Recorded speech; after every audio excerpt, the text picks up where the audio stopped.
Actually this property expo में जो है प्रॉपर्टी जो डाला है बैंक जो सरफेसी एक्ट के मुताबिक जो सेल कर रहे हैं उसका डिस्प्ले करना है। तो ये सारे बिहार का जहाँ भी है जो प्रॉपर्टी हम इसमें डाल रहे हैं ऑक्शन में वो डिस्प्ले कर रहे हैं। तो इसमें आपको एक बेनिफिट ऐसा है कि जो मार्केट वैल्यू जो है आपको वेरी ट्रांसपेरेंट ऑक्शन होगा। इसमें जो ऑक्शन जो रिजर्व प्राइस देंगे उसके मुताबिक आपको बिड कर सकते हैं एंड जो अच्छा बिड देते हैं उसको ही मिलेगा। तो एक ट्रांसपेरेंट प्रोसेस है। सेकेंड थिंग ये है कि ये जो प्रॉपर्टी है सरकारी जो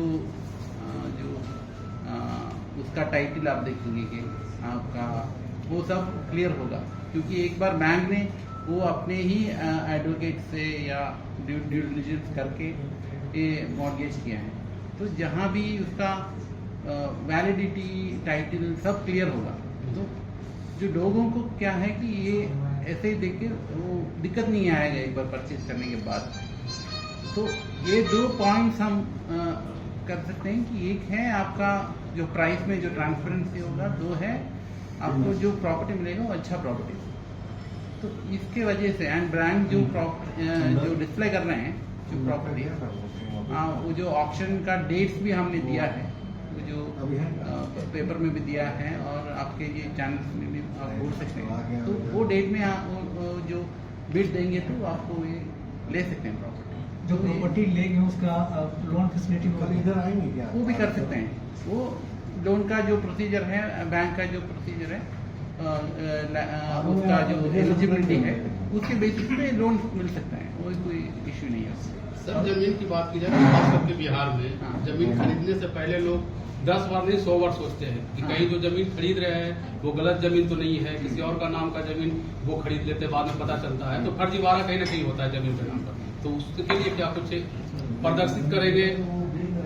वही मैं बोल रहा हूँ ना, क्योंकि आप पहले ये सभी प्रॉपर्टी जो है एक बार बैंक में गिरवी रखे जो मॉर्गेज करके लोन लिया है जी। तो जब वो लोन लेने के टाइम पे हमारे ही पैनल का लॉयर जो वेरीफाई करके उसके बेसिस पे ये लोन दिया है। तो बैंक जो वेरिफिकेशन फुली करके ही दिया है तो टाइटल इज वेरी क्लियर, उसमें कोई फ्रॉड या इशू नहीं होगा।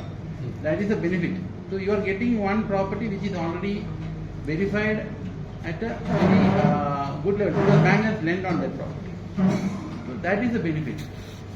तो आप जब एक डायरेक्ट एक आदमी से या किसी और से प्रॉपर्टी लेंगे तो आपके रिस्क में ले रहे हैं कि आपको ही करके करना पड़ेगा। ये तो पहले वन टाइम ऑलरेडी वेरिफिकेशन तो हो गया है। तो that is the benefit. Patna में किस किस लोकेशन पे सर आपका प्रॉपर्टी है? पटना में और मेजर लोकेशंस में है जो we have displayed more than 30-35 properties here. More than that we are also displaying in our there is a portal of government of India ई-बिक्रे। तो ई-बिक्रे पोर्टल में भी हमने डिस्प्ले किया है। तो उसका वेबसाइट लिंक भी दे रहे हैं। तो वो बेसिस पे हम आप जिसको भी ये प्रॉपर्टी चाहिए वो लिंक में जाके वो देख सकते हैं हमारा क्या क्या प्रॉपर्टी है। एंड हमारा जो कॉन्टैक्ट पर्सन का नंबर भी दिया है, जिनसे बात करेंगे तो वो सब प्रॉपर्टीज का डिटेल्स दे देंगे। कितने प्राइस से शुरुआत है सर आपका प्रॉपर्टी? अगर पटना में लेना चाहता है, क्योंकि हर कोई का सपना होता है राजधानी में ले, अगर राजधानी में लेना चाहता है तो फिर क्या शुरुआती प्राइस है? प्राइस ऐसा है कि वो एक एक टाइप प्रॉपर्टी का एक होगा।